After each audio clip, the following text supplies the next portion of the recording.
The following is a fan-based discussion. All properties discussed are property of Toei Inc., Bandai, Hasbro, and Subaru Productions.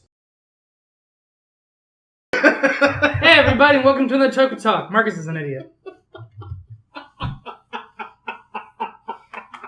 This is absolutely staying in. Hashtag JK rolling. And now it's not. Anyway, welcome to the Tokutalk. Welcome to another Tokutalk where I don't even know what the hell even. Actually, as a follow-up to our last video, Yeah. we're talking about Sentai villains. and what makes a good one, in our opinion. In our opinion. So, we started with you last time. You want to keep going with Let's that? start with you. Okay. Definitely different from Kamen Riders. I think with Sentais, I'm going to say one thing in common. Intimidation is still a factor. Okay. Yeah. I want a villain who doesn't sit on his ass the entire series. I think you're talking about Zuo. Yeah, we are. A lot more often, we'll see them be organizations. Or at least... Super or at least Sentai is almost always an organization or some sort of nebulous force that is out to take over the world or somehow disrupt peace and cause chaos. Yeah. Mhm. And then our Sentai swoops in to stop them. Of course, we have our favorites. We have talked about them several times before. Yep. But they are our favorites for a reason. Let's go back, talk about an early one that sort of doesn't work. Battle Fever's villains. You stabbed the heart, didn't you? Stabbed through the heart, and now you're dead. That's what happens when you get stabbed. My Battle Fever. But yeah, it's like that one didn't really work as well. Yeah, their plans were good, and there was a certain amount of intimidation, but I think the best thing that it had going for it is that it was just really three villains. Yeah. It was Salome, the guy who had a brain on the outside, and the guy who was a brain. So it was just Lots of brain people. yeah, it was just those three. It was the 70s. It was the 70s. But I think it did. People were stoned. I think it did itself a favor Wow. by just having just a few people. Yeah. And weirdly enough, Go Busters did this as well, and I think it really Yeah, they were worked. just Because two. when it comes to Sentai, The three, yeah. Yeah. it's either like a big villain organization or sometimes it's a big Sentai organization where the Sentais have a lot of support. Like in Battle Fever, it was kind of a secret agent deal. Yeah, we're talking about villains. Yeah, I know, but I'm just saying. You see it on both sides. You can see. I'm saying you see it on both sides. Yeah. Whereas it's like, I think another example would be something like Decker Ranger. yeah, where you have, Well, Decker Ranger didn't really have a villain. But I'm saying like they had like a full. It was yeah, like a they full had a full police organization, force. which made it work. Because you'll get that, or sometimes you'll get like the 3 or 4 really powerful bad guys that takes an entire organization to fight. Yeah, like they end up having the generals. Yeah, Mhm. that's another You trope. have the generals, and then you have the boss, the king on top. And, boss. then of course they end up having the monsters underneath. Unless you're Bioman, Hmm. who only had Dr. Man, his like 3 people right under him, the idiot, the smart lady, and the smart guy. And like they're just strict underlings, like they're one person that was right under them. Yeah. And then that was it. And I like that they did that in Bioman because they never made a monster. Mhm. It was the same people every single week. And I sort of missed that actually. I can understand why you missed that, but I also like the chance to see the designs of different monsters. Yeah. Unless you're Jetman, because you just fucked up there. But you Remember also the have street light? very, very threatening villains in that case. True. Mm. With Jetman, they combined some things that we talked about in the cover of the video. Personal. It was very personal. You want to try that again? Nope. Personal. Nope, because that's still what I said. With Maria, Yep. Mhm. and then it sort of built on itself from there. With Radige and Transa and Gray. Mhm. And then you have Sentai like Live Man. Where that's The I think personal the connection. I think that's the most personal connection we've ever seen is. in Sentai. Yep. It is. That starts in episode 1. Friends, why did you betray... Why did you sell your soul to the devil? yeah. It says Why that did you at the kill all beginning of our of it. token minorities? And then they end up having, the head guy above them. BS. Bia-sama. Sama, A.K.A. Scary motherfucker. aka Jojin Tata, one of his best roles. Yeah. And having something like that where their friends were antagonists. Mhm. Yeah. Like you said. They never really became the villains like Bias did at the very end of that. No. One of them tried to run. Yeah. 2 of them ran. Mhm. One was more successful. The other one turned herself invisible for a little bit. And then the other one turned herself into a cyborg because she had no other way. That's the thing that made that Oh, the boy. whole entire thing just scary. We really should have talked about it until this week video. That it made it so scary because she felt Lucinda's like, whole finale. yeah, she felt like she had no other choice. So she had to do whatever she could. She was to keep truly her backed brain. into a corner. Yeah, and this sort of followed her when she played. Well, the actress played another role as Gara in Mhm. Die Ranger, That's where right. they made a lot of things in that personal as well. Mm-hmm. And to also just point out something I just said, and I wanted to show how I'm not a hypocrite. I don't like villains who sit on their ass, but my favorite Toku is Shinkenger. Yeah. When he wasn't sitting on his ass, he was fucking scary. And I think one of the things that worked the best about the head villain from Shinkenger was they established in show that he can't leave that realm Because he's too powerful. he's too powerful and he needs that water from the river Yeah, in order Yeah. to survive outside Whereas of it. But he in- needs so much of it that he can't survive outside for very long. Whereas in Zoojer, He's just did, late. did they give him a reason that he didn't go down to Earth and just... Nope, didn't think so. He's just a he lazy came piece of shit. in very, very late to this. He's just a lazy piece of shit. I'm gonna go back to Bioman again. Dr. Man. Mm-hmm. He created everything. Yeah. Mhm. So he was always he never You think really he'd be went smart enough to create a new name. Sorry, No, Dr. Man is stupid. full of the mind. But they never actually had him go out See, I because- would have preferred Dude. Dr. Dude. Or the Dude. but they never had him go out. Well, and it's just actually like fight. your Sentai, man. Or the Dude. Easy one that we haven't talked about yet. Change Man. That's a completely different style of story because once again, you have these antagonists. One of them did try to become a villain, but he just got himself beat the hell out of with Guruk, with Ahmes and Shima. Booba. I'm sorry, I should put more bass in that. Shima. And Booba. You have villains. You have a villain who really doesn't have underlings. He has Slaves. He has kidnapped victims and slaves. Mm. And people his generals their families are being threatened or some shit. Mhm. That's fucking scary. That's a villain. That's a That's bad Unicron. guy. It's Unicron. He is Unicron. He But comes and eats planets. so Tasty. Fucking Galactus. and I think and Sentai has always been that show where it's just like it's not really about the personal connections with the Sentais. It's the good guys versus the bad guys. It's much more black and white. It is much more black and And white. there is a very big distinction about how they handle the villains more so now than Mhm. how they handled them back in the 80s and 90s and 70s. Yeah.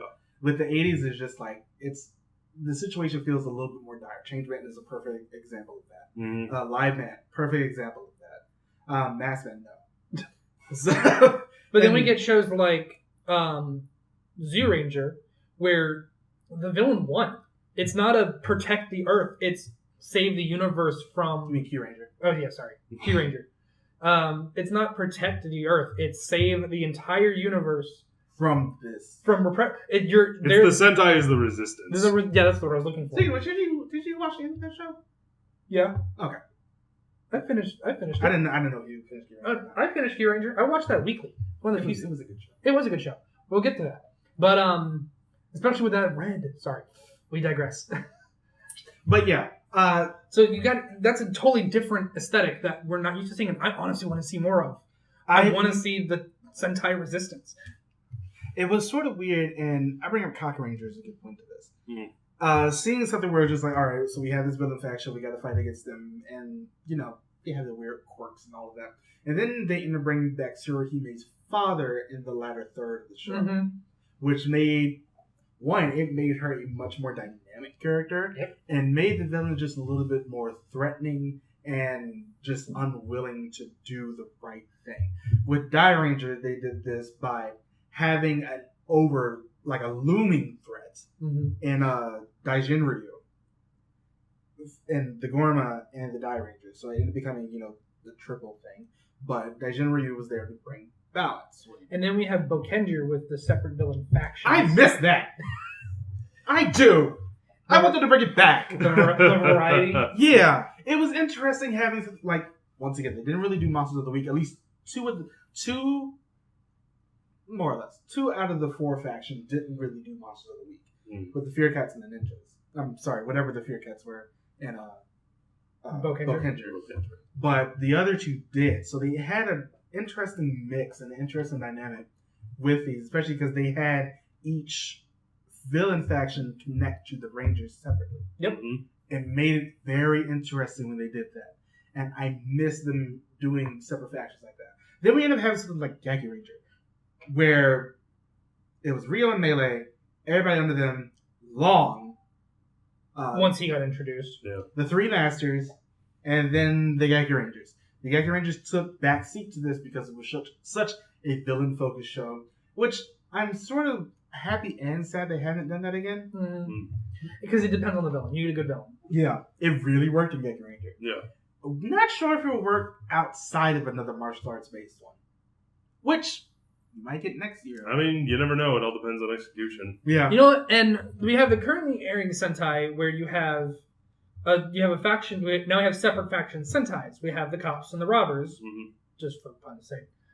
And I honestly would have preferred. I need to catch up. It's been a very long time. it's a good show. And I'm not saying it's not. But I think, in my opinion, I would have preferred if the villain faction, the actual villains, weren't as much of a thing. I was more looking forward to seeing an ideology of thieves who are stealing of gentlemen thieves who are stealing for good reasons You have versus cops. I know, I haven't watched in a while. The villains in Lupat's case have been taking more of a back seat, Mm-hmm. but this show is so character focused that when they do end up coming in, it's actually better in Good. that regard Okay, because I will make it a point to catch up. it makes it a point of having, these be a little bit separate. It's much more like you said, the cop and its ideologies versus each other, especially with Pattern Ichigo going through everything he's going through now. Sure, the Pattern Rangers might not end up getting all of the toys, but they get the most characterization. Mm. And I think that actually ends up helping them in this show because it's sort of like this. The thieves are the antagonists more or less towards the cops. Mm-hmm. Let's And also then there's the remember third that faction. thieves usually have more toys than cops anyway. Yeah.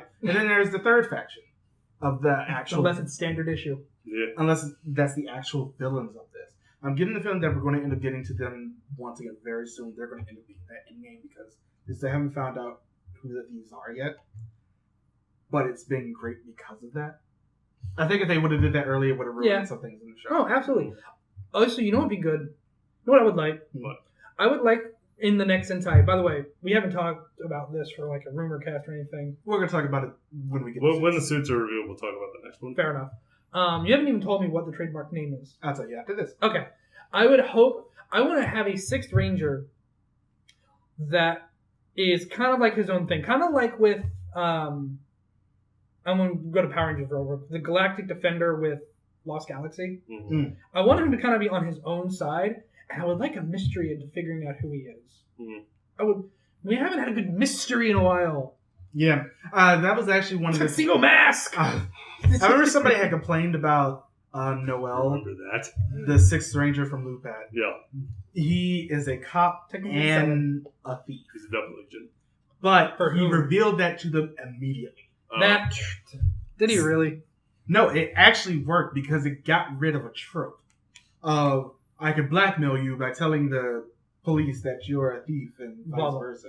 Yeah, It actually worked in this case because he's being completely open about this and making it very interesting on whose side are you fighting for exactly because he keeps going back and forth. And that makes it really interesting to watch his Fair enough. characterization in this show. Okay. We've There kind of are- gone off topic. Well, sort of. Villains are... It sort of ends up muddying the waters a little bit in Geki Ranger and Lupat. Then we end up having Stark ones where we end up having something like Diamond or something like Lightmat. But I missed the ones we touched on it. We didn't really talk about Geki Ranger, where it's not a central. There is no main real villain. There is just bad people and crime. Crime is essentially the villain of Death Yeah. Ranger. Yeah, and Just criminals in general. it's not a bad guy that you have to defeat to save the world. It's. They have a rogues gallery. I'm trying to think of the terminology here, but it's just the. I want to say human element because there's a lot of aliens, but it's just the dark side of humanity that they're fighting, Mhm. and it's a fight that will never end. Because as long as their humans have the right to choose and have free will, they will choose to do bad shit. Mm-hmm. And it ends up making, like I said, Geki Ranger is one of my favorite shows, and it makes it just that much more. Says the criminology major in college. Yeah. It makes it that much more interesting. And yeah, That's the reason I love Decorator so much. It's such a good show. It is. It's a very good show. But I think in terms of what I want in a villain, in terms of Sentai, is still I want it to be intimidating. Because if you're, like I said in the cameraman, if you're not scared of the villain, he's not doing his job right. The Neji Rangers. Oh my fucking god, they were scary. From Mega Ranger. They were good. They were very good. Fucking scary. Because they had a goal. To kill you. That was their whole goal. They were kind of I don't think a villain necessarily has to be scary. I mean, it's all a matter of personal preference. But like I said, I just like him to be good. Again, intimidating. It depends on the show, though. True. Depends on the context of the show. For something like Mega Ranger to introduce something like the Neji Rangers, that made sense. For them to just have a single-minded kill you goal made sense for the context of that story. I would love for them to bring it back. Yeah. Wouldn't make much sense in this Sentai currently. No. It might make more sense for the next one. But we kind of got off topic a number of times, but not so much. I think it's just more in this than we did in Kamen Rider. I think it's just more in the fact that with Sentai, they change it up a lot. Yeah. So there's just a lot of ways that they end up having villains and antagonists like Lupat just being very different on how they deal with it show to show. Going from Blue Ranger to Lupat ends up making it very, very different in just how they dealt with it. Because there's such different situations with very different villains. And that made it very interesting to watch.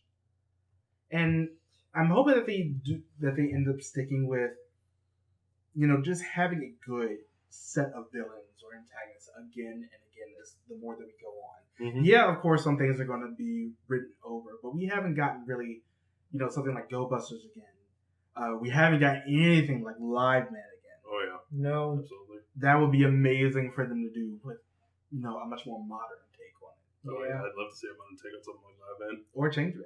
It's just good. But yeah, that's what we think about this. Let us know what, one, your favorite villains are in Sentai, and two, what do you think makes a good just villain sect in really just Sentai as a whole? Yeah. Don't forget to go. Oh, we didn't talk about Tokucast. That was a good villain. Oh yeah. Kira.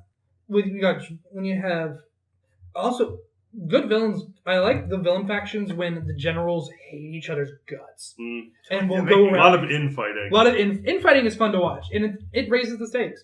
And then you have a leader like Zed. That was his name, right? Zed. Who isn't really out to destroy the world. He's just curious. He's like, what is this bright thing in my world of darkness? It adds another layer. Yeah. That was one of the few good things I really liked. And then you have the wild card like General Schwartz, who is willing to do, and who has his own agenda separate from everyone else, and is like, I'm going to do whatever it takes to get this thing done. Yeah. So, yeah, that too. Yeah, don't forget to join us on Facebook, Instagram, Twitter, Patreon. And we'll see you next time. Bye, everybody. Bye.